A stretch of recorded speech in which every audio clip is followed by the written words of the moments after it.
Good afternoon, everyone, and welcome to the webinar, Integrating a Trauma-Informed Response. My name is Charlene Whitman, and I'm an Associate Attorney Advisor at Equitas, the prosecutor's resource on violence against women. I will be moderating today's webinar. For best use of iLink, please call into our conference line at 530-881-1212, passcode 202-731-738, and please call in from a landline. If you're using a mobile phone, please do not use the speaker option. You can see this phone number and passcode in the upper left-hand portion of your screen. All call-in participants have been muted for the duration of today's webinar. You can also listen to today's presentation by connecting to the internet audio from your start screen. If you experience technical issues, please contact iLink directly at 1-800-799-4510. You may also use the iLink hand raise indicator to get my attention, which is located on the toolbar in the top left-hand portion of your screen, above the presenter's photo and to the right of the conference call number. Throughout today's presentation, our presenters will be asking you questions that can be answered using the feedback indicator, which is located on the left-hand side of your screen, below the attendee list and above your chat window. We encourage you to respond and to post comments throughout today's presentation, because input from attendees, those of you who are working on the ground on various levels responding to these cases, is crucial to making this webinar as impactful and helpful as possible. Please note that public chat has been disabled for today's presentation, but we do encourage you to post comments and questions via private chat to me, Charlie Whitman. Today's webinar is hosted by Equitas, the prosecutor's resource on violence against women, through funding from the U.S. Department of Justice Office on Violence Against Women. Written materials, including a copy of the PowerPoint presentation and our presenters' biographies, will be emailed to you after today's presentation. In addition, this webinar is being recorded for later viewing. Equitas' mission is to improve the quality of justice in sexual violence, intimate partner violence, stalking, and human trafficking cases by developing, evaluating, and refining prosecution practices that increase victim safety and offender accountability. Equitas provides prosecutors with the support, training, mentorship, and resources necessary to effectively evaluate and constantly re-examine and refine their approach to justice. Equitas staff conduct legal research, provide 24/7 case consultation, host specialized or state-specific training events and webinars, provide individual experts to jurisdictions and organizations, and publish articles, monographs, and other resources on topics relevant to the prosecution of violence against women. Today's presenters are Viktoria Kristiansson, Attorney Advisor at Equitas, and Olga Trujillo. Prior to joining Equitas, Vicki served as Deputy Attorney General and Special Assistant to the Attorney General of New Jersey. She also served as a Senior Attorney at the National Center for the Prosecution of Violence Against Women and as an Assistant District Attorney in Philadelphia, Pennsylvania. Olga Trujillo is an attorney, speaker, author, and survivor. Her experience over the past 25 years has been as a private attorney, an attorney for the U.S. Department of Justice, and a consultant to many local, state, and national organizations. And Ms. Trujillo is a nationally sought speaker and author. Olga and Victoria's full biographies will be emailed to you following today's presentation, along with a PDF of today's PowerPoint. I'd now like to turn the floor over to Olga and Vicki for the substantive portion of today's presentation. Good afternoon, everyone, and thank you so much for joining us. At the conclusion of today's presentation, we should all be able to better recognize the signs and indicators of trauma, conduct thoughtful and effective interviews of our victims, and collaborate with multidisciplinary allied professionals to fully integrate a trauma-informed approach to all of our cases. Finally, we should better be able to explain victim behavior at trial, and that's the prosecution of someone charged with sexual assault or related crimes, or the prosecution of a batterer. This is a message from B. Hansen, who is the current Principal Deputy Director of the Office on Violence Against Women, which is part of the Department of Justice. OVW provides technical assistance, it provides financial assistance, and it's really charged with federally leading efforts to expand our national capacity to reduce violence against women, administer justice for victims, and strengthen services to victims of intimate partner violence, sexual assault, and stalking. And in reading these quotes, I'm reminded actually of something I recently read, and this is a quote from a dentist who's also a university professor who is living with Alzheimer's. And his quote was, "All we really are is our thoughts." And when I read that quote, and of course that's given in the context of his living with Alzheimer's, I really thought that it resonated in terms of thinking of a trauma-informed response, because beyond the physical pain of an assault, there is, of course, that deep emotional pain.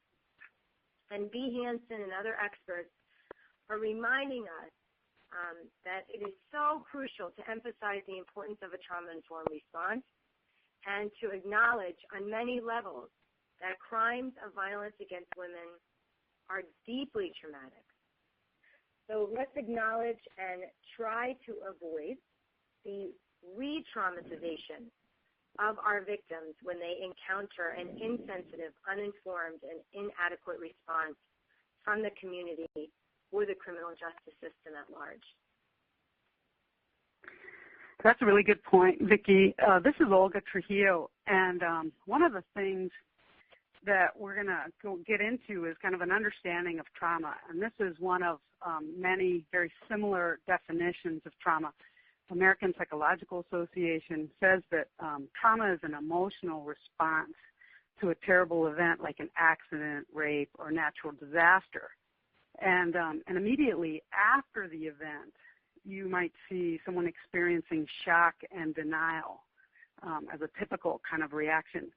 And the longer-term reactions include unpredictable emotions, flashbacks, strained relationships, and even physical symptoms like headaches and nausea. And, you know, throughout the webinar today, I'll also kind of bring in some inside-out experience of trauma from a life where, you know, I experienced sexual violence as a child, adolescent, and adult. So, and the key here is to remember that our bodies kind of naturally, our minds naturally protect our body getting through what can be a psychologically, emotionally overwhelming event. And the key is to remember that trauma is subjective. So not everyone is going to respond the same way to similar incidents. In fact, one example that I give a lot in training is in Minneapolis. You may remember a few years back there was a 35W bridge collapsed. And every year around the anniversary, they'll have interviews with survivors. And we see that even two people that are in the same car that experienced the exact same event had different reactions and trauma signs and symptoms. So let's explore a little bit about trauma. Some of the causes of trauma are, some of them we're real familiar with, and others were not as familiar in terms of causing trauma. So combat, we've been hearing a lot about. Crime, we're going to be talking about today some of the ways that crime impacts trauma. Accidents, car accidents, little like even small accidents where you're rear-ended, and almost everyone's experienced that if they lived in a city, can have a traumatic impact on someone, and the signs of it are real subtle, and you might not notice it. But if you've ever been rear-ended, the next time that you approach a light and you have to stop short, you'll notice that you automatically will look in the mirror, or maybe you'll run the light because of kind of an avoidance to kind of recreate the trauma, and the light is the match for the previous trauma. Also, natural disasters, tornadoes, hurricanes, things like that can cause trauma. You know, getting through those, sexual abuse, violent crime like assault, rape, murder. These are kind of more obvious that they're going to create trauma symptoms in someone, but also bullying can traumatize someone, hate crimes. And then one thing is historical violence, historical oppression also can add the trauma. And the key here is to know that the more someone has been exposed to these things, the more likely that their trauma you'll end up seeing signs and symptoms of it. Because it'll affect the mind, and the mind will protect itself. And so some of the coping mechanisms that people use may be relied upon heavier than people who've experienced maybe a natural disaster as opposed to a lifetime of abuse, for example.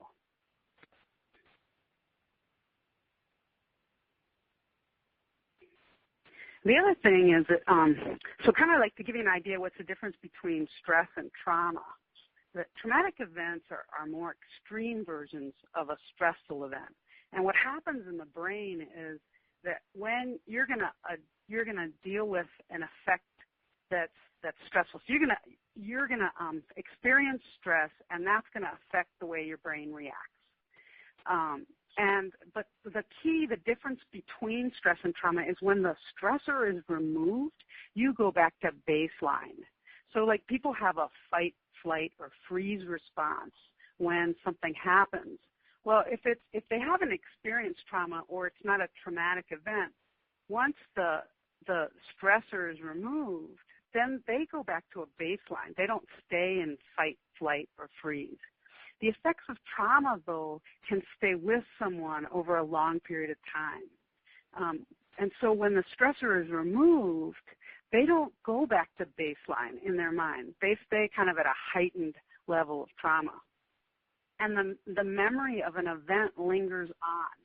The shock and strain continue, and the body never really fully recovers. And you can learn kind of how to manage trauma. You can go through a process to minimize its impact, but there's still an impact on an individual's physical as well as some of their reactions to things.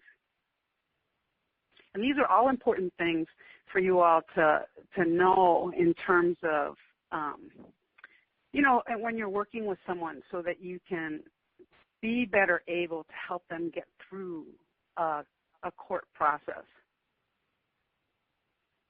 That's right, Olga. And really for all of us who are charged at different points of the criminal justice system with responding to violence against women, it's so important to acknowledge that victims may have experienced any of the things that you addressed in that slide discussing causes or things that aren't there. And they may have experienced those things before, during, or after the current victimization, the victimization that we have been responding to, that we've been called on to respond to. So we've got to then we incorporate that acknowledgement into our care and into the professional services that we provide.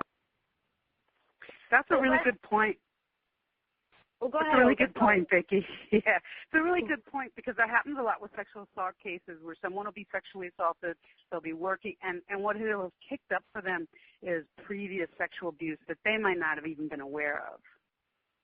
Right, and building on that, depending on the victims and the circumstances of the assault, very often we are encountering sexual assault victims who have been assaulted before, and not necessarily by the same perpetrator. And statistically speaking, the research shows that this is more likely in different situations, but this is certainly something that no matter what, we have got to keep in mind as we are working with victims of these crimes. So let's look at our case for purposes of this presentation, State versus Sam. You received a handout of the facts related to this case prior to the webinar, but here are some of the facts. On Saturday, September 6th at 4 o'clock, Alexandra Kim, who's 22, reports to the emergency room. She tells a triage nurse that she wants to get tested for sexually transmitted infections, and as she shrugs and she smiles a little, she says, maybe have my system checked out for a roofie or something. Alexandra tells the doctor that on the previous night she had been out with friends at a bar where they met up with another group of friends. Everyone at that bar drank beer, and around 11:30 that night, approximately 8 people including Alexandra, left the bar to go to an apartment within walking distance. The apartment belonged to Sam, and at the apartment, Sam and another male named Greg made drinks and shots for everyone there. Alexandra recalls drinking maybe 2 mixed drinks and, that they might have been vodka or something, and starting to feel extremely wasted and tired. The next thing she remembers, she was in a dark bedroom, naked from the waist down, and Sam was on top of her, quote unquote, having sex with me. She says she wasn't into him, but she could barely process what was happening, and she couldn't move. Alexandra does not recall whether Sam ejaculated or whether Sam was wearing a condom, and when she awoke the next morning, she saw Sam asleep in the bed. Alexandra found her underwear, pants, got dressed, and called a cab back to her apartment. She slept all day, and when she awakened, drove to the emergency room. At the emergency room, Alexandra received a sexual assault forensic examination. She was tested for STIs, received prophylaxis to prevent STIs and HIV, and was tested for the presence of narcotics. When pressed for an emergency contact by the professionals at the hospital, Alexandra would not provide one. She insisted that her family not be contacted. The hospital did contact law enforcement and an advocate. So for all of us to consider, and it appears that there are many of us from different professions who work along the criminal justice continuum, serving victims in different capacities that are participating in this webinar. So what are the strengths and challenges that this medical record could present for the prosecution? So at this time, if you could private chat your responses to Charlie. And certainly we put some things in quotes so that you would all have a better understanding of what Alexandra said, perhaps how she said it, tone, language selection, affect, which of course we don't know, we're not hearing her, her exhibited expressions. And one of the strengths that from a prosecutorial standpoint, when we're thinking about what we are later going to have to unfortunately argue in a court of law, one of the strengths is that clearly Alexandra is just trying to seek care for herself. She is concerned that she could have contracted an STI, that she could be pregnant. She is concerned that she was drugged. And so in terms of thinking way down the road to what our defense is going to argue about motives and et cetera, clearly there is no motive for her to report this. She is just trying to get some help. Olga, can you think of any challenges that you'd want to share? Vicki, we also have some participant responses whenever you guys are ready. Oh, Charlie, do you want to do that first?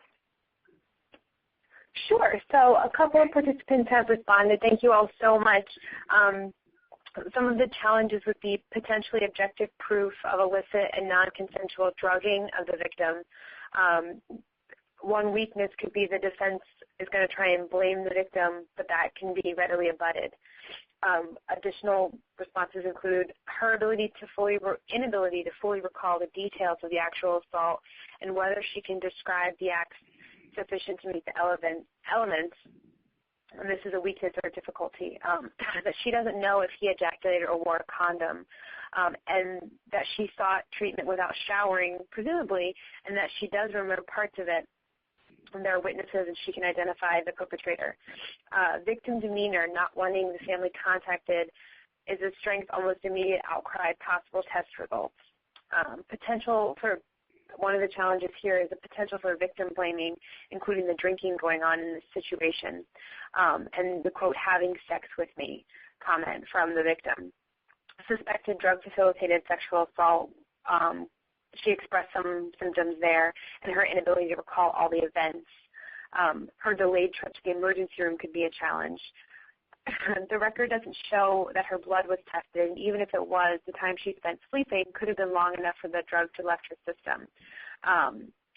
The time since the event and the witness's vague memory, and that, how she described the event could be a challenge as well.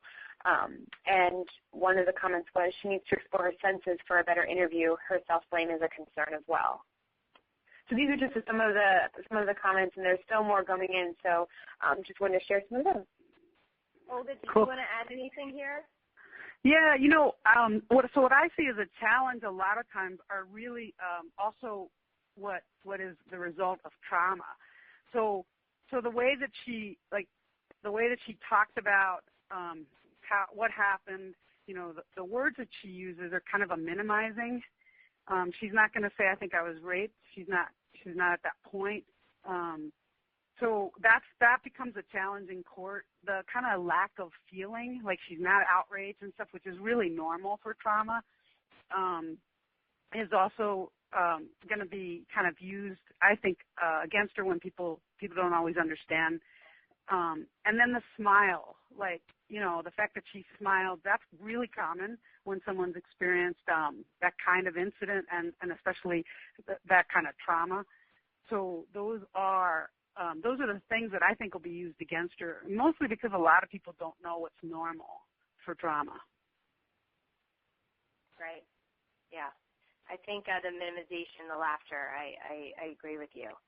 But there are definitely some things later on during that prosecutorial process that we can do to support the victim and certainly to introduce other evidence that's going to help with our case. Yeah, and what's really nice about that, Vicki, about that scenario, and when you learn more about trauma, is that you can explain her behavior really clearly with what happened and trauma. Mm-hmm. Charlie, did you want to add one more issue that someone brought up, and then we'll move on to the next slide? Yes, so one other comment brought up was some of the cultural issues that seem to be in play here with the victim, and also her perceived unwillingness to participate could be challenges going forward. Mm-hmm. Yeah, those are really good points. So, so Judith Herman, I have to say, is one of my heroes. She's written kind of the definitive book on trauma and recovery. And so she basically defines traumatic events are extraordinary, not because they occur rarely, which we all know, but rather because they overwhelm the ordinary human adaptation to life. So basically, trauma is normal when you think about what was the event that caused it. And that's what's so extraordinary. So what happens is that when you've experienced trauma, a lot of common cognitive reactions are, and this is really a helpful thing to share with survivors when you're working with them, because it helps them make sense of what's going on in their mind. Difficulty concentrating, difficulty making decisions. And these will be things that will kind of come up all of a sudden because of the traumatic event. And then also as you work with them, might come up a little bit more.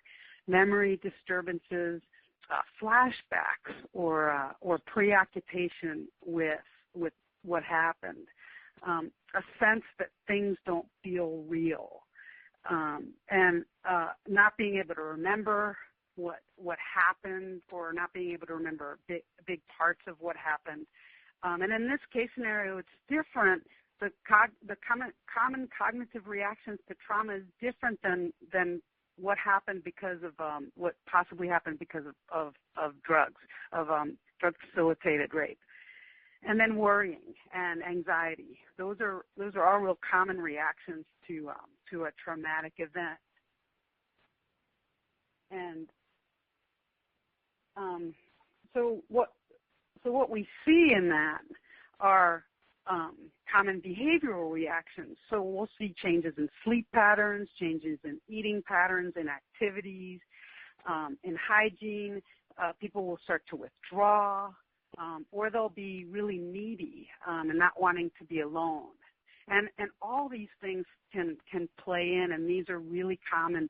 And it's kind of the ways in which, if we can give information to survivors, that we're working with, it really helps them to identify what's happening to them as opposed to blaming themselves for how they feel. So some of the common responses to trauma is a lack of, so we'll see when someone is traumatized, a lack of earnest resistance. So you don't see people fighting back when they're traumatized oftentimes. And you'll see crying, laughing, a flat affect. That is, when you experience something traumatic, so these things happen because when you experience something traumatic, to survive them, your mind automatically gives you distance from the traumatic event, and that distance makes you feel like you're outside of yourself, and it's called dissociation. And so anytime you have trauma, you're going to have dissociation if the person survived it. And the lack of earnest resistance is part of that. It's also part of making sure that you survive. The crying, laughing, and flat affect. The flat affect is a real clear sign that someone dissociated to get through it, and the laughing adds to that dissociation, their discomfort with talking about it. And that usually kind of lets you know that there's a little bit more degrading and humiliation behind what happened to them. Sometimes they'll appear calm or unemotional. And in fact, it'll be kind of this really flat, they'll be talking to you about really awful things, and it'll sound like they're talking to you about what they had for breakfast, for example. And that's a really clear sign of trauma.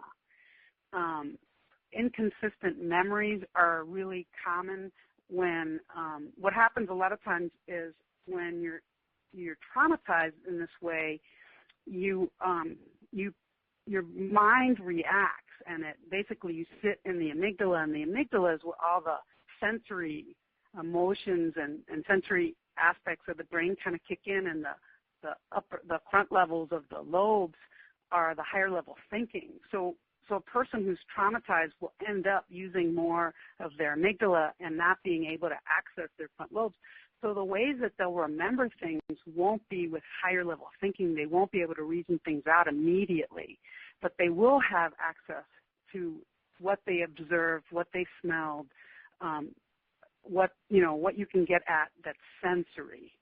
And so that's why doing forensic interviewing, for example, right now, when you're investigating or trying to figure out what happened, really is more effective than trying to make someone give you a logical, linear story of what happened to them. And so this is really normal for someone who's experienced something so traumatic. You'll have delayed disclosures. A lot of times people are minimizing, which is also a coping mechanism to dealing with what happened.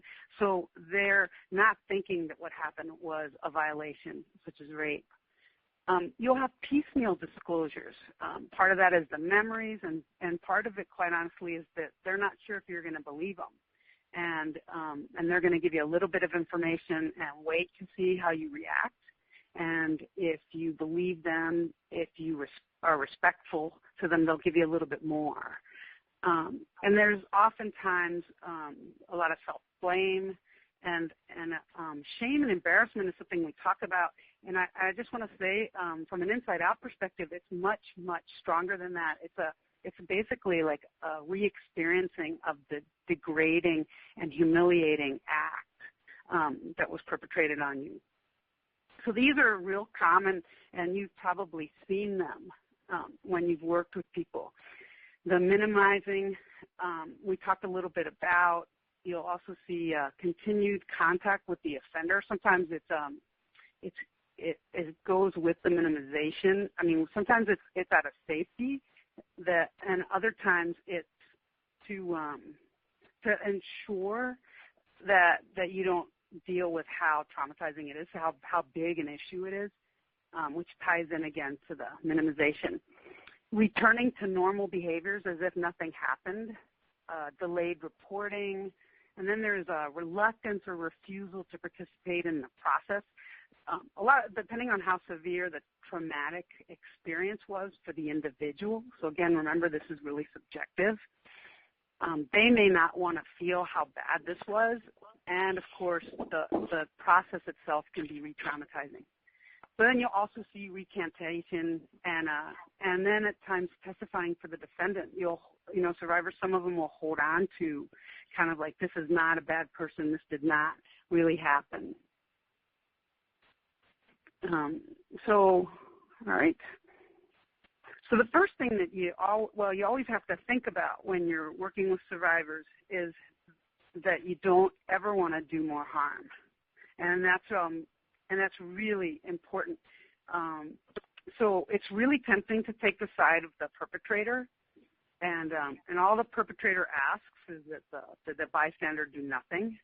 He appeals to basically our universal desire to see, hear, and speak no evil. The victim, on the contrary, asks the bystander to share the burden of pain. The victim demands action, engagement, and remembering. And this is a quote from Judith Herman. So, in order to work with the victim, you're going to have to kind of fight against that and really start by believing. Oh, sorry, did I? Okay, so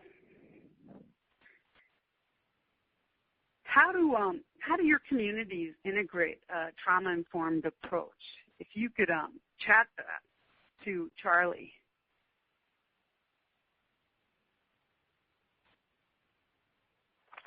And this could be in the form of how you're working together to improve your multidisciplinary response to these cases. And this could also be talking about a CCR, a coordinated community response. Right, Charlie, and a lot of people do have either a multidisciplinary response that's not as formal as a CCR, or they may have sexual assault response teams, or for domestic violence, they might have domestic violence emergency response teams. So if you have any of those, kind of like, are you taking into account trauma, and do you make that kind of, like, when you're looking at what you're seeing and when you're working with survivors, are you taking trauma into account? So let us know what kinds of ways that you might be doing that. And then we have a couple of responses. I'm so sorry. It took me a minute to unmute my line. It looks like in some communities there's monthly START team meetings and educational trainings together and for each other across disciplines. We've got a trauma training specialist who goes across the state to train domestic violence programs on trauma-informed care and services. Again, START and introducing the response to trauma during the START trainings. Working with the emergency rooms to be called for any domestic violence assaults or STARTs that they said that they'd rather be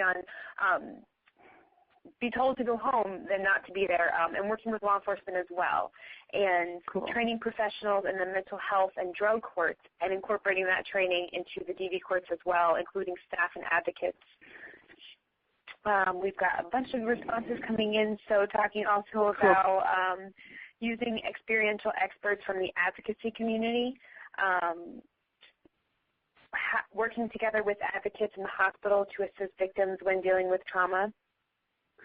With reference to supporting children of trauma, sexual abuse, the supporting service providers meet on a monthly team meeting to discuss client cases specifically, one of our participants comes from a very small community who just formed a county-wide task force. They also have an excellent START team and have begun to incorporate trauma-informed approach. It's slow, but it's going well at this point. And the participant is one of the trainers. And one last one to share is providing training for law enforcement that has modules that speak to trauma, so that the officers' beliefs and attitudes don't lead to victim blaming and or lack of understanding in the variety of ways that victims can respond. Wow, that's great. That's great.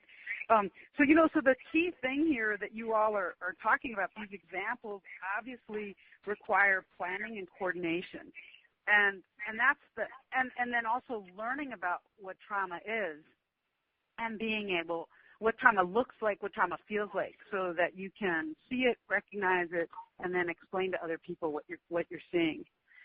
So what it looks like when you're working, what a trauma-informed approach looks like is that you're routinely screening for trauma exposure and related symptoms. So again, knowing what it looks like and looking for those signs. So one thing that I tell people oftentimes is that you'll see people who've experienced trauma when they're talking about a traumatic event. You hear that flat tone oftentimes, and you'll see a little bit of a stare. And the more deeper the stare, it gives you an idea that there's likely trauma, and it lets you know that it was pretty extensive. So using culturally appropriate evidence-based assessment and treatment for traumatic stress and associated mental health symptoms are really important and really helpful for folks. So, and that requires some preparation and planning. You've got to know who's available. Make resources available to children, families, and providers on trauma exposure, its impact, and its treatment. And there's a lot of information out there on this. Engage in efforts to strengthen the resilience and protective factors of children and families impacted and vulnerable to trauma. And there's a number of things that you can do here in terms of connecting them to strong, helpful services. So linking up with people in a meaningful way that's connected to who they are, and being able to reflect back to them how they're smart, capable, special. Those are all ways to build resilience in either children and adults. And there's a good article about that I'll share. It's called Ordinary Magic, and it was in the Journal of Canada, and I'll provide a copy of it to Equitas in case folks want to take a look at it. Address parent and caregiver trauma and its impact on the family system. Emphasize continuity of care and collaboration across child service systems. Maintain an environment of care for staff. You have to remember that when you're doing this work, it is, again, really highly stressful, and you're hearing really hard things, and you're dealing with systems that aren't always, you're not always going to be able to have the outcome that you want. So maintaining care for yourselves that treats secondary traumatic stress and increase staff resilience. And there's a number of things that you can do in terms of, creating support for each other to be able to talk about it, having joint activities, whether it's, walks or exercise or book clubs or whatever it is, kind of like that you're able to still share and understand each other's experience and not have each individual in your organization feeling like they're on their own with how they're feeling. And you'll see the similar signs of trauma in secondary trauma as you do in the initial trauma. Yeah, Olga, you were talking about, not feeling alone as professionals when we are trying so hard to best serve our survivors. And it really does make me think, going back to what things that different communities are doing. And I think back to Duluth, Minnesota, and the late Alan Pence and Martha McMahon and that coordinated community response, which is really an intervention strategy. And the idea is a lot of what we've been talking about, that when members of the community, so that's the law enforcement agencies, the advocates, our medical health care providers, child protection, our 911 operators, our media, local media, our employers, our religious leaders, our local businesses, when we are all coordinating our efforts to protect survivors, particularly of intimate partner violence, and when we're coordinating our efforts to hold offenders accountable, the efforts are more successful. The studies have shown that these efforts are more successful when they're coordinated. It means better services for victims, and it means faster services for victims. And often who is sort of looked at as the face of justice in a community, it's law enforcement. They are quite often more responsible for individual and community perceptions of justice, how people feel about the quality and the potential of justice in their community. So when law enforcement have been trained to recognize and address mental and emotional trauma in the aftermath of violence against women crimes, law enforcement is most effective in combating crimes. And when they're trauma-informed, it means that they're adapting those practices based on an understanding of how a trauma survivor might perceive what has happened or is happening. That fight or flight that you've talked about, Olga, that's the brain's reaction to trauma, and how that's impacted by all of the other things that are happening in society.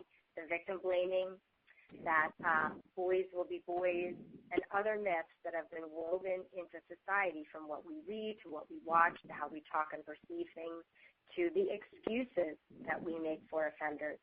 And again, that it's easier to take that offender side. So if law enforcement proceeds with a consciousness of these issues and responds in a manner that recognizes the truth about trauma related to sexual assault, intimate partner violence, dating violence, the investigations are going to be that much more effective.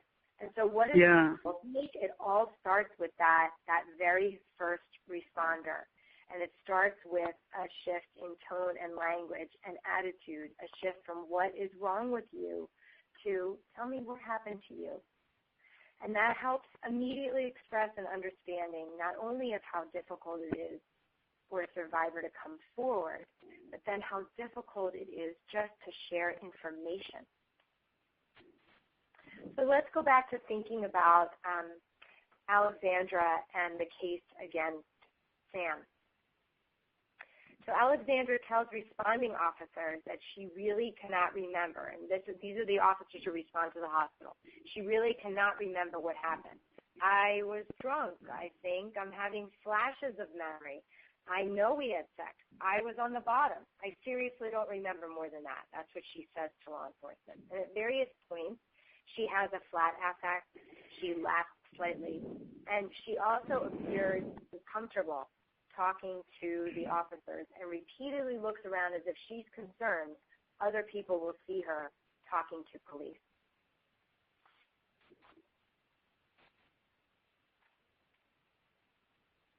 Yeah, so the thing is that that inconsistent and incomplete memories of assault are really normal. So what you have to remember is that memories are not tape recordings. Memories of traumatic experiences can be less coherent than other memories. And one thing in particular, like if you look at our case scenario, we also know that the use of substances will also affect memory. And like I said, you'll experience something, when you find something traumatic, you'll experience it in a different way than you would experience your normal life. So your memories of it are going to be different. And again, that's going to be a memory that's going to start with the senses and then develop back into your higher level thinking when you've had a little bit of space from the trauma. Memories of rape were rated as less clear and vivid than memories of other intense life experiences, and that came out of a study that came out in 1996. Others also rated rape narratives as disorganized, and actually that's a real common sign that someone has experienced trauma, is that the way they'll talk about what happened is very scattered. And again, it's consistent with what happens in the brain. So you can't make someone who experienced something and experience it as a trauma, if you talk to them too early and you try to get real try to get details in a logical, linear manner, you're going to get inconsistencies. For sure, for many reasons, one of which is what happens in the brain is going to have them report out to you in the way that they captured it, which is a very scattered manner through the senses. So they'll be able to tell you what they smelled, what they saw, but they're not going to have that higher level thinking yet if you interview them right after it happens. Oftentimes it gets better after a sleep cycle and even better after a second sleep cycle. In 17 studies of memories of traumatic events, there were inconsistencies over time in all the studies. Details can be forgotten and new details remembered. And actually, David Lisek has done quite a bit on, a lot of people have, but David Lisek has done quite a bit of study on memory and the impact of trauma and then given guidance based on how you do interviews with survivors so that you get the least amount of inconsistencies. And again, it's using the senses, giving them a sleep cycle and using the senses to kind of bring out the story. And you listen, and take notes, and you construct the logical linear story and have them correct it wherever they feel it's wrong.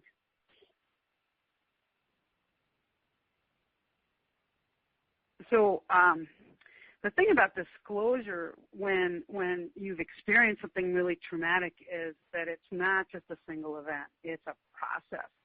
So someone, like I said earlier, may give you just a little bit of information and wait and see how you react. And it might be because that's all they remember, and it may be because they don't trust you. And I know when it comes to sexual violence, the sense of whether people are going to believe us or not. I mean, if you look at society and when there's these cases, it's often the victim that they go after. So, and whether we've known somebody or experienced it ourselves, we see it in our newspapers and in our television reports. And so the victims are going to know this, you know, and so they're going to disclose a little bit at a time. And that's kind of a normal thing. So don't force them to fill in the details, you know, for lots of reasons, but especially because of the way it affects the brain. And then if you haven't built trust with the survivor and you're asking them and you're forcing them to fill in the details, they're going to do the best they can in terms of giving you what they think you want to appease you, but not necessarily giving you accurate information. And that's going to hurt you down the road in terms of where this investigation or what your role is with them.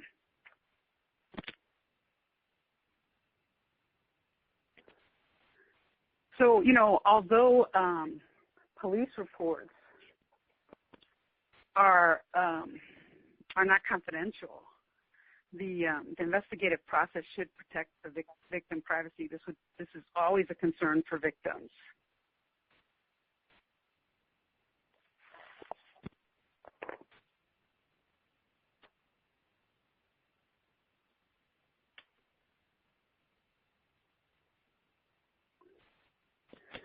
So, you know, when you're working with someone and you're investigating this, you want to make sure that she feels emotionally safe.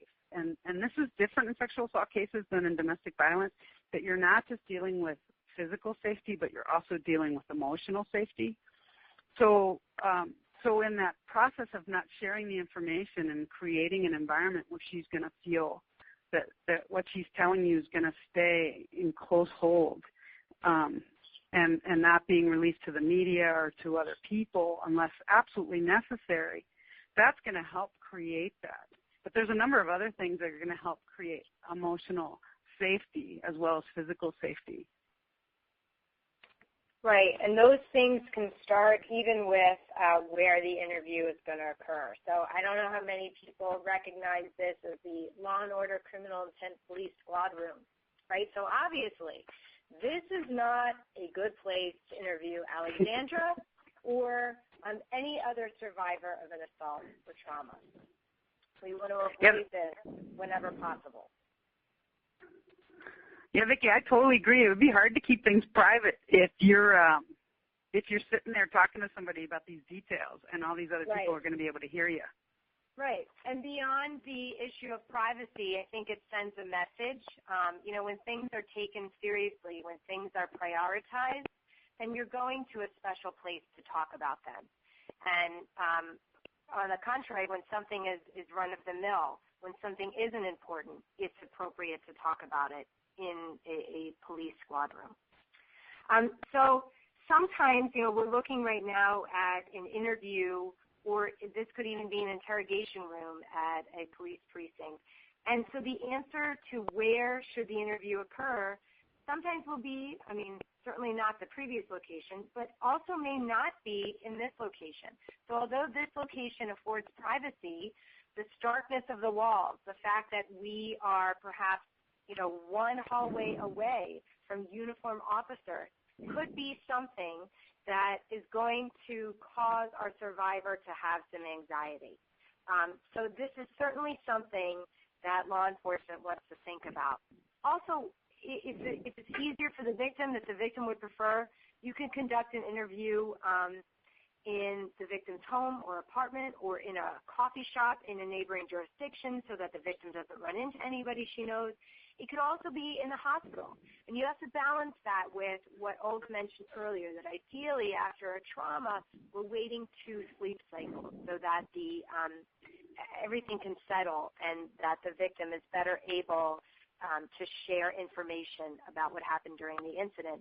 But some of our survivors, again, all of us are different, are going to want to share immediately, so the interview could in fact occur in the hospital.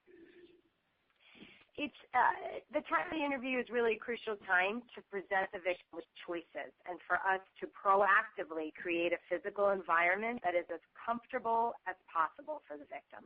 So the room should be quiet.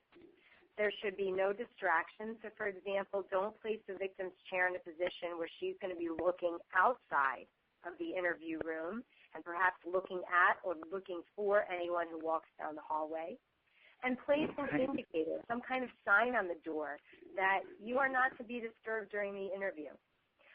Entering and exiting from that interview location, particularly if we're talking about a police precinct, should be the side or the back entrance, especially if you're dealing with a victim who's nervous about having people see her. So in Alexandra's case, we know that an advocate responded to the hospital. Perhaps Alexandra would want that advocate present during the interview, or she would want someone else present. This is about giving options, providing choices. Some victims will prefer to be totally alone and only with one interviewer instead of with 2. Part of minimizing traumas is also coming into the interview with as much knowledge as possible. So when it is possible, read reports, read records, read histories, talk to other responders, listen to tapes. This will minimize trauma by saving the victim from having to repeat certain pieces of information, and will also show the victim that you, the interviewing officer or detective, are prepared, that you're invested in the case, and you've already done some work on this case. Yeah, can I say, Vicki, that's huge. I've done a lot of focus groups around the country of survivors, both of domestic violence and survivors who experience sexual assault, and that's huge. Being believed and feeling like the officer or anyone who they're working with has read everything, thought about it, and is coming to them in this kind of, we want to help you, kind of way. So anyway, that's just a really big deal to them. It is, and not only, obviously so important because of the power at that point that law enforcement detective has to help the victim, help the case. But this is a person who most members of the community see in a very authoritative, and we should, authoritative position. So when they're talking to somebody, they think, oh my gosh, this is going to impact the direction of the case. Putting out those messages in the terms of body language, language selection, trying to make the victim comfortable can really change the path of the entire course of the case from the very, very outset. So Yep. the picture we're looking at now, this is what an interview could look like. It's a cordial atmosphere where a victim is more physically and psychologically comfortable on the same level as the interviewer. This is what an interrogation looks like, right? So this is on the contrary. This is an uncomfortable atmosphere where the suspect is under psychological pressure. So this is what we want to avoid. Knowing that trauma affects victim memory, reactions, behavior, and that disclosure occurs in pieces over time, we may not be able to get a timeline and key facts. So instead, facilitate trust and communication with victims. Don't focus on the inconsistencies and try to force linear memories. Instead, conduct interviews and then look for physical, psychological, and sensory evidence to build a strong case. You can always follow up at another time with the victim. It's okay. You don't need to have every single thing at the outset. Yeah, in fact, you don't want to have every single thing at the outset because it may not be accurate at that point. So, so a few years back, I was doing trainings with the International Association of Chiefs of Police, and we were doing trainings on violence against women. We had a segment on sexual assault, and one of the chiefs there said, he fixed the sexual assault problem in his community. He started polygraphing victims.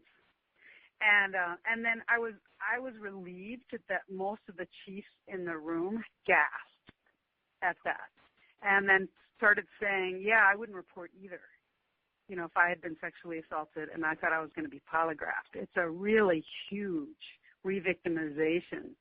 It may be tempting because we oftentimes want to make sure that the victim is not filing a false report. And actually, David Lisek had done some research on how often that occurs. And in all that he saw, there might be maybe 8% of the cases that are reported might be false reports. And that leaves, at the very least, 90% of reports that are actual sexual assaults or abuse. Yeah, Olga, when all of that research and the research that's analyzed unfounded reports and false reports, and unfortunately some agencies have lumped these together, so it's sometimes difficult to extrapolate it, to put one in one pile and one in the other. But actually the research shows that the range of such reports is between 2% and at the high end, 8%. 8%, exactly. Right. And I personally, I will say that I actually think it's much lower than 2%. I agree. I think that's right. And that's what David Lisek says, too. It's like if you really look at it, it's most likely the 2 to 3% range. But if you're going to argue that it's the most, then that says that at the very least 90% are cases that actually happened. So one, you're going to re-victimize people if you polygraph them. Two, 90% of these cases are at least 90%, but in all likelihood, probably 98%. And so for you to then start pulling out polygraphs when when studies show that most of these cases are actual events that took place, actual incidents that took place, you're re-traumatizing the victim by doing this, but you're also risking your funding. Because under the Violence Against Women Act, the 2005 provisions, it states that jurisdictions will be ineligible for stop funding if they ask or require victims of sexual assault to submit to a polygraph examination or any other kind of truth-telling device. And it's as a condition of proceeding with the investigation of the crime. So the Violence Against Women Office and the Department of Justice, quite honestly, the Civil Rights Division, are looking to see how people are handling cases when they come up, and looking to see if there is a focus on the victim and use of polygraphs in particular, but also other strategies to get the victim basically to tell you not to investigate. So you want to be careful about that. And really the best way to be careful is to just not do it.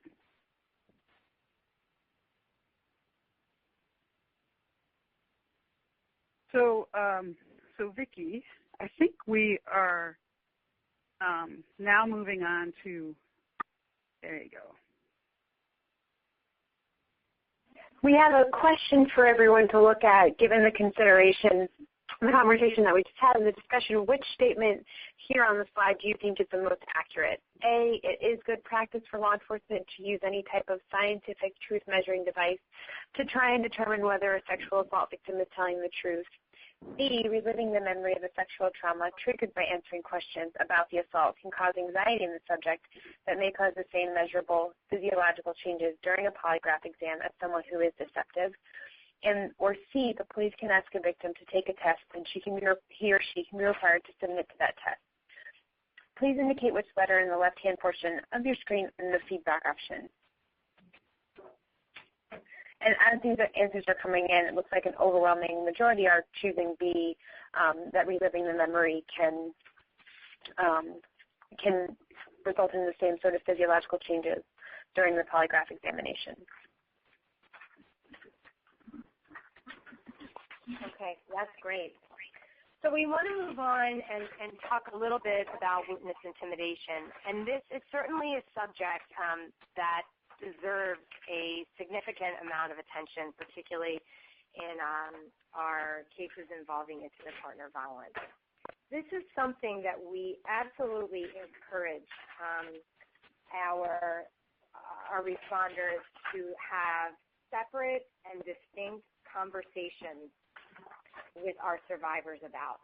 And that's because, particularly in the context of intimate partner violence, but also in non-stranger sexual assaults, most of our survivors will not be able to recognize the most common forms of witness intimidation, and those are subtle. And they won't be able to recognize them because they will have been most likely living with intimidation for certainly the duration of the relationship with the batterer, but perhaps in other abusive relationships, and will not be able to recognize those tactics as those that constitute witness intimidation. So we really want to have frank, supportive, and open discussions with survivors about some of the behaviors that really constitute witness intimidation. And then we want to explain how to safely and immediately report the intimidating behaviors to someone in law enforcement, whether it's that detective or someone else, what it would mean if they called 911. And we want to give them faith that we are going to document this intimidation and that we're going to do something about it. We're going to hold the offender accountable for it. And as law enforcement and prosecutors, we can do that in a number of ways. We can incorporate the intimidation into the underlying case, or we can create a separate criminal case for the intimidating behavior. And case law across the country supports going in different directions depending on where you are. But in addition, we should respond with appropriate stay-away orders, protective measures, bail increases, and any other measures that we can take to protect victims, and then ensure that the offender and or the offender's associates are held accountable for the intimidation. So back to our case, State v. Sam. Sam is charged with first-degree rape and related crimes. And the preliminary hearing, and we understand that not all of you are in a preliminary hearing jurisdiction, but the preliminary hearing where Sam is located is scheduled for next week.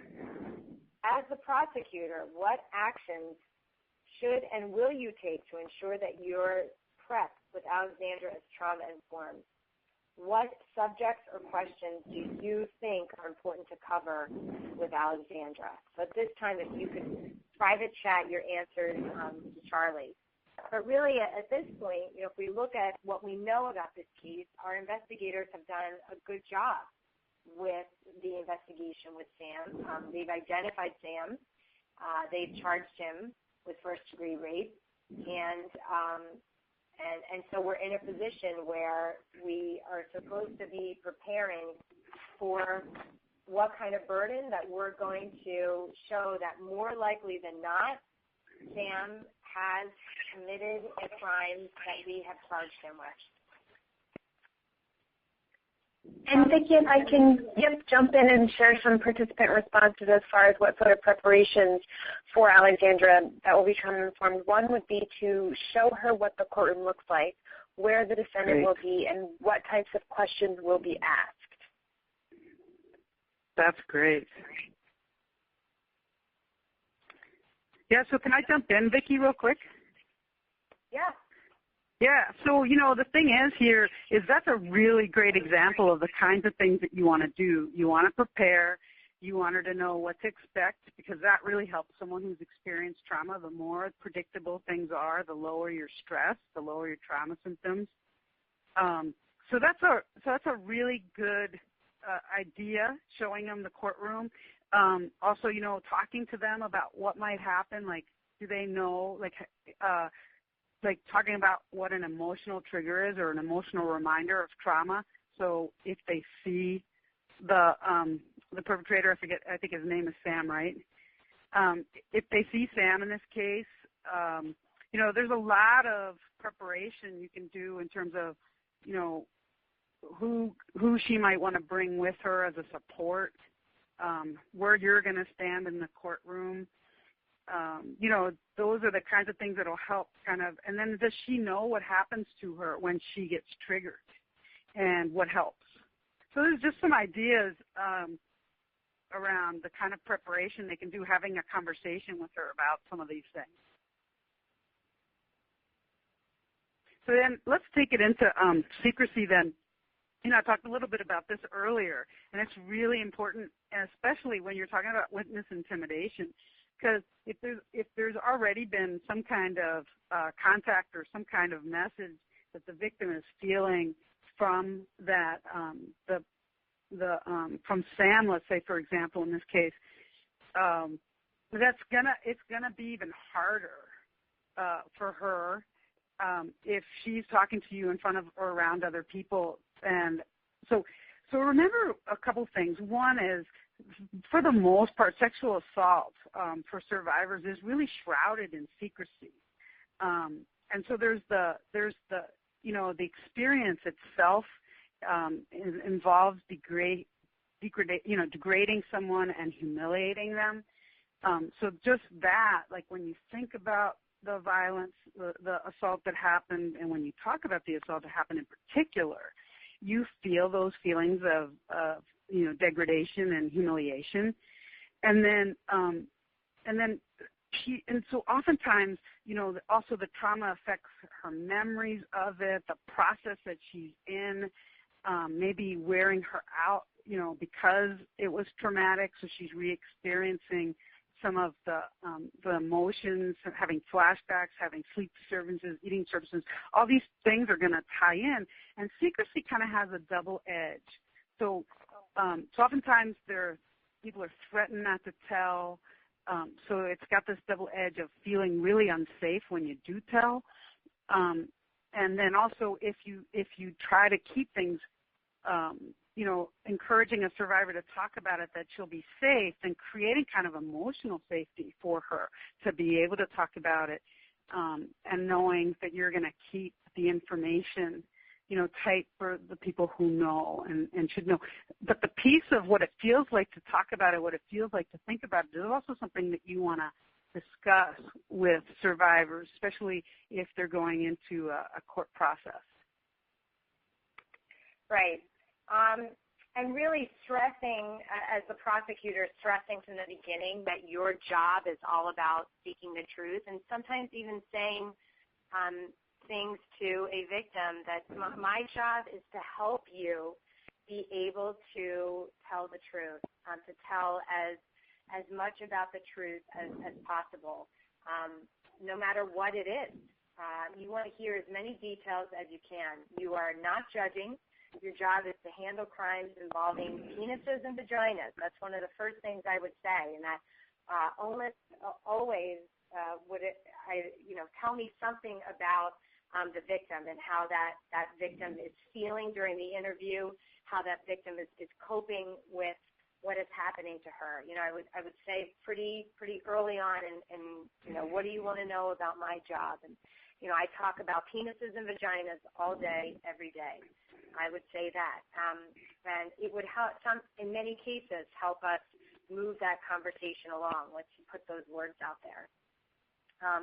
And we want to balance that clinical objectivity with sensitivity and making the victim as comfortable as possible. And explain, of course, that some things the victim may think of as embarrassing or unbelievable or bad facts are often things that are most helpful to the prosecutor in doing his or her job. And that job is to present important and credible evidence. And you can even give analogies to victims about things that you know, sound embarrassing, sound unbelievable, but in fact, once those details are shared, they actually help support the idea that we are sharing the truth.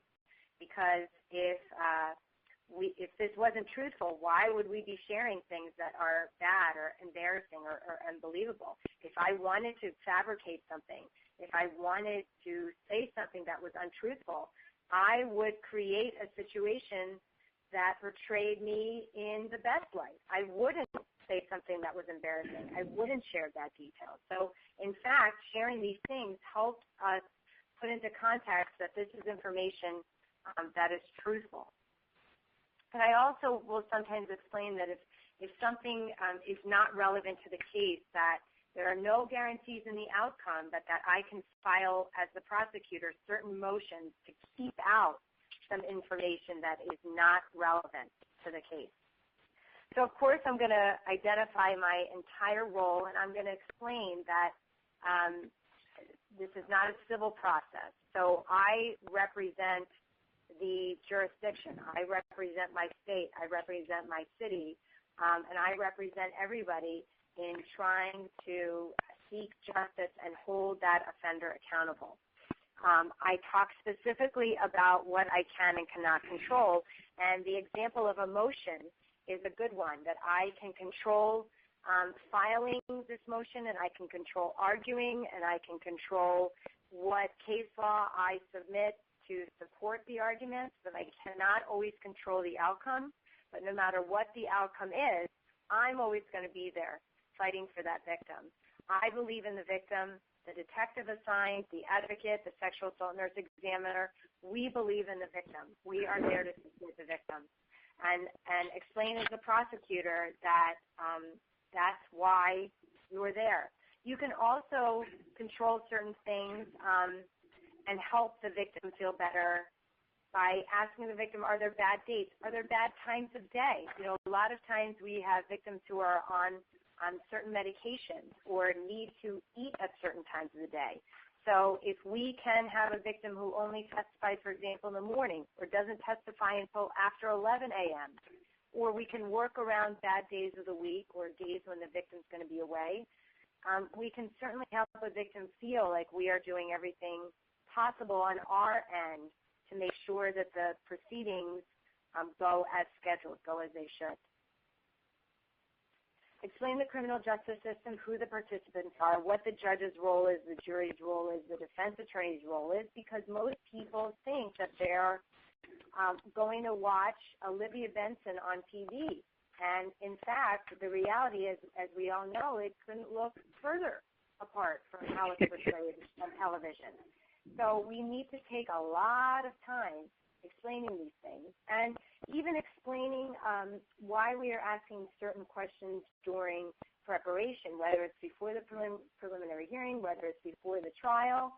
And if you are at a stage where you are pre-charged and the offender hasn't been charged, you want to explain how your system handles charging. Certainly this is different across the country. There are different standards, and you want to explain how your jurisdiction works. The process, in every jurisdiction we have different stages, but for the most part, you've got the investigation, the prelim or the grand jury, you've got motions, you've got trial, and sentencing. Sentencing is something every prosecutor must take time in explaining. what a sentence could entail, what the victim is or isn't allowed to say, and how long there will be between the end of the trial and, if there is a guilty verdict, the sentencing. Most victims really don't understand this. So don't ask a question that is like, oh, are you familiar with how this process works? Because most people want to answer yes to that kind of question. So never ask a question like that. Would it be, instead say, would it be okay with you if I took a few minutes to talk to you about sentencing? I want to make sure that I'm telling you some of the important parts of it and then answer any questions that you have. Is that all right with you? Also explain who can and can't be in the courtroom and what's going to happen during that trial process. Olga? Yeah, so, the key, what's really important, too, is if you believe the victim, tell her.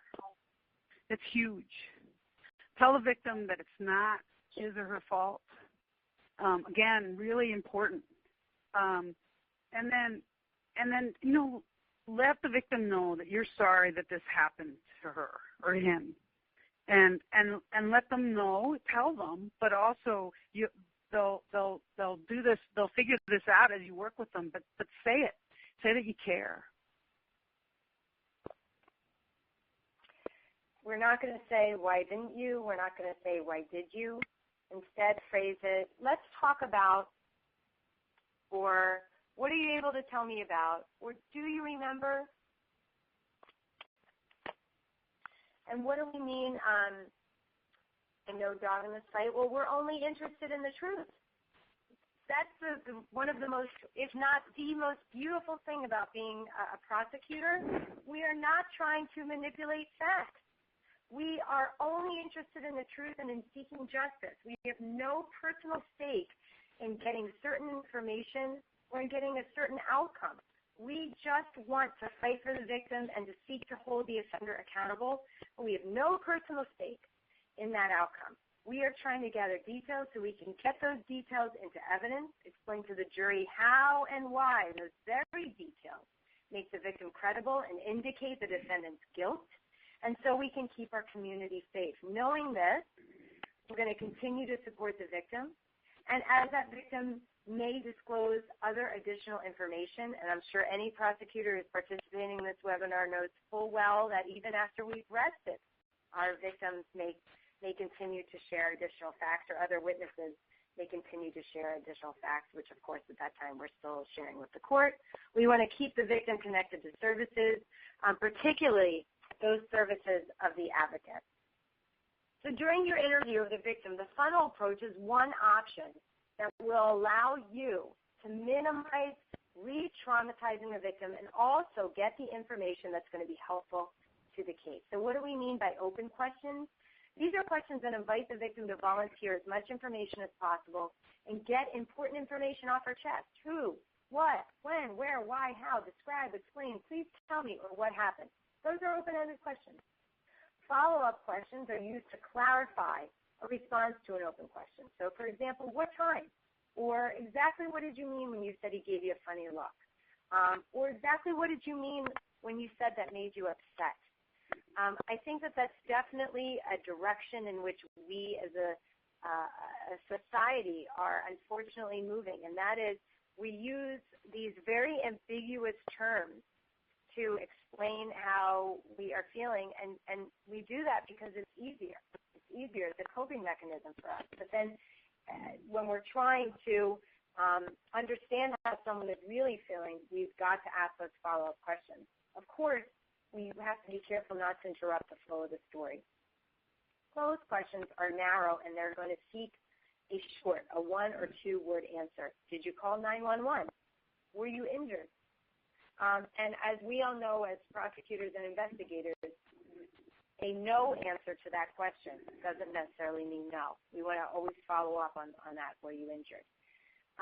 Leading questions suggest an answer in the question itself, and those questions are used to confirm facts that really would logically flow from the victim's responses. So, for example, your sister was the only other person who saw him, or you were injured, weren't you? Or Greg was also making drinks in the kitchen with Sam, wasn't he? Summary, list the facts and feelings that you've learned in the interview, and then invite the victim to elaborate or explain anything that was misunderstood or omitted. For example, let me make sure I understand what happened that night. So if you're missing something, prosecutor, put it on you. Don't say to the victim, I'm sorry, can you explain that? Or, you know what, I apologize, I misunderstood, is a more appropriate way of responding when there's something that is unclear to you. The benefits are that the victim's going to be able to provide details in his or her own words. We're going to get that really important sensory information that we've got to include during the trial, and then it's going to help all of us find corroborating evidence. Explaining the truth of the victim's words and context and then providing perspective through all the other witnesses is how we try these cases. Because what do we know, even when we're finding DNA? What does that mean for us prosecutors? That just changes the defense, right? So during the interview process, we should be conscious of the fact that we'll be explaining and then arguing during our closing that these are the very details that make the victim credible and that point to the defendant's guilt. So we've got to go through these as much as possible during trial prep, and then, of course, we're going to go through them on the witness stand. There are going to be times, there are going to be cases where a victim is just not at the point where he or she is able to get into the details during prep. And there are definitely going to be cases where you as a prosecutor are going to put a witness up there and just hope that she's at the point where she can discuss more details. And you go with what you have and you fight as hard as you can for her.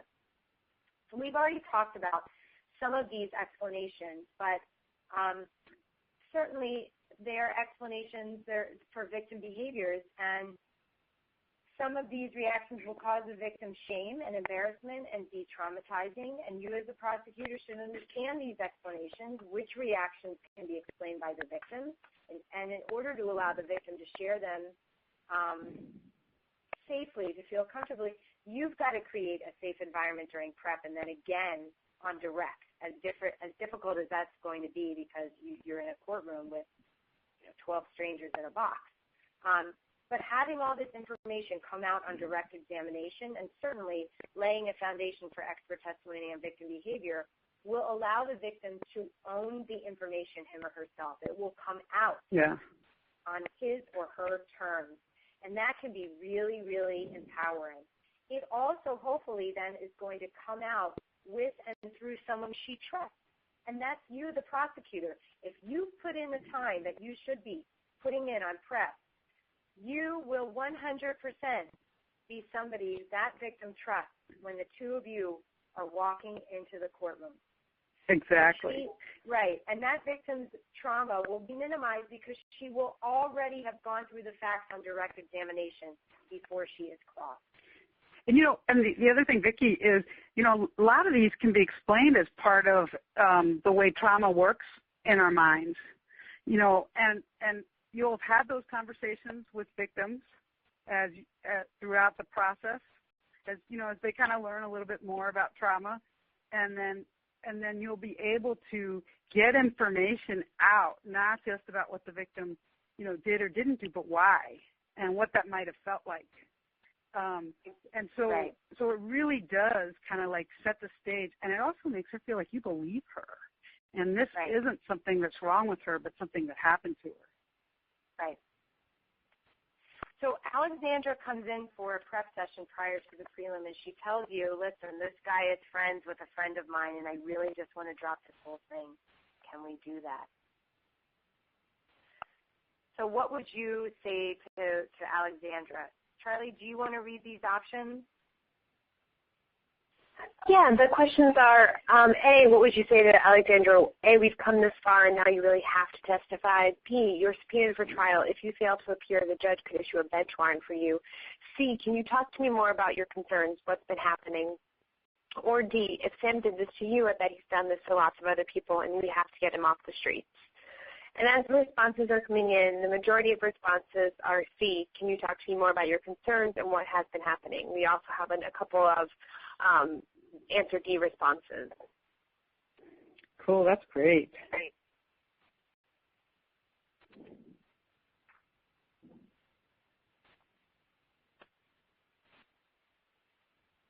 So if you prosecuted a adult sexual assault case with a female perpetrator and a male victim, and if so, would you approach this case differently if the perpetrator, our case, Safety Sam, if the perpetrator was female, Samantha, and the victim was male, Alex?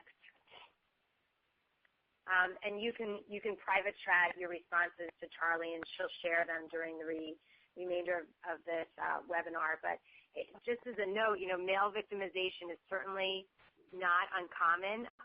RAIN, the Rape, Abuse, and Incest National Network, indicates that about 10% of all victims are male. And there are other studies out there that indicate 38% of incidents have included male victims. And that study found that the experience of men and women is a lot closer than many of us would expect it to be. And for some kinds of victimizations, men and women have roughly equal experiences. And certainly we see, again, minimization of offender culpability, lack of victim self-identification, and low reporting rates in both cases.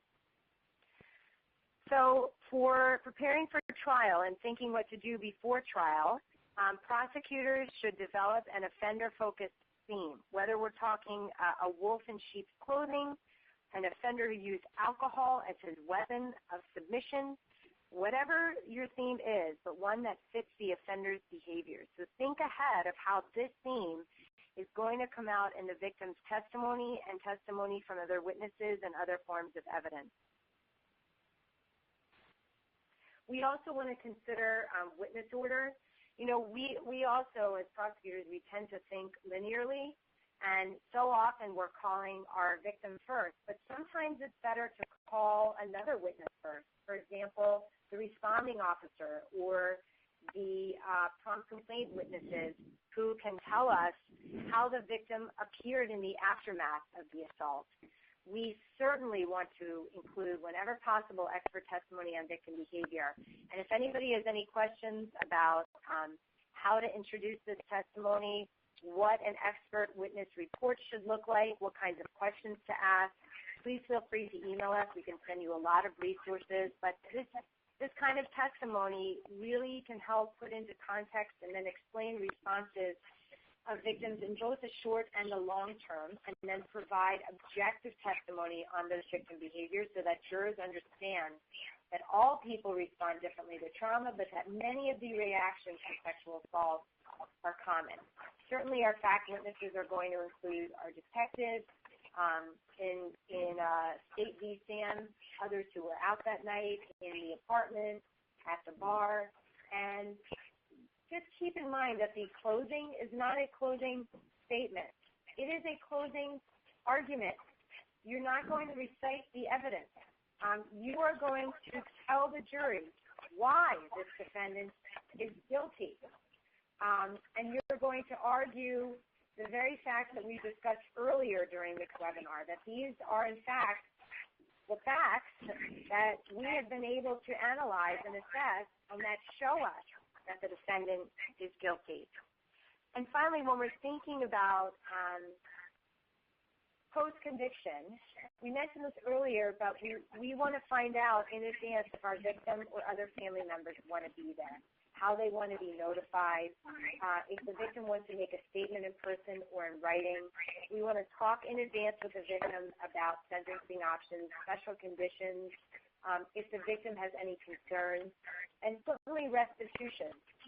Many jurisdictions require receipts. Others do not require receipts. So we want to be prepared for this as far in advance as possible. And prosecutors, use the professionals in your office to help you get this information so that you can help the victims at this time.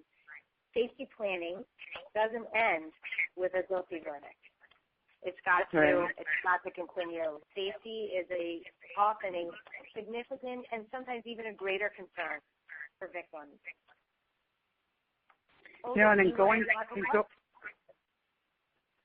going forward, you want to fully integrate a trauma-informed approach. So you want to think about trauma, all the things that you've learned about it, look for it, and adapt to it. And ensure that victims are supported. Again, the things that you say, if you believe her, let her know. let her know it's not her fault, listen to what her concerns are, ask her questions about what her concerns are, and try to be responsive to it.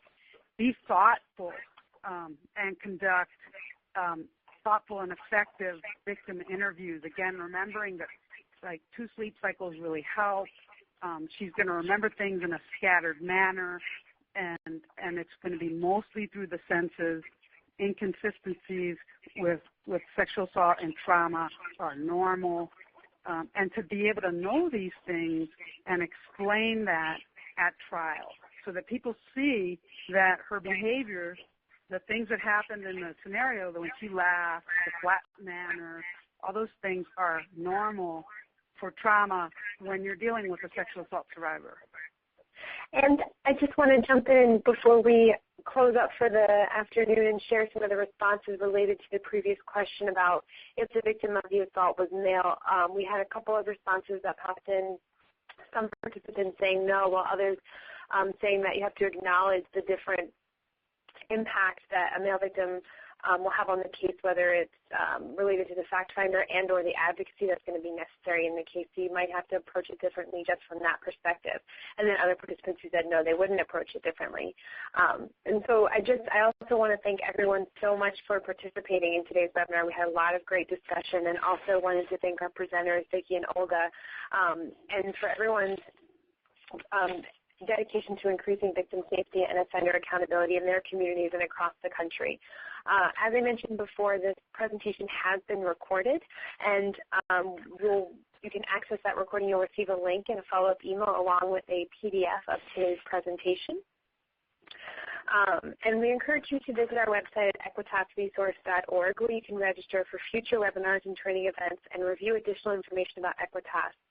And you'll also be receiving a link to a SurveyMonkey evaluation for today's webinar in that follow-up email. And if you can please respond with any questions you might have about continuing legal education credits. Please do remember that Equitas is a 24/7 technical assistance provider, and we're available to respond to questions, concerns, and training needs as they relate to the prosecution of violence against women. So on behalf of Equitas, thank you all so much for participating in today's webinar, and thank you so much, Olga, for your co-presentation today. Oh, my pleasure. Thanks.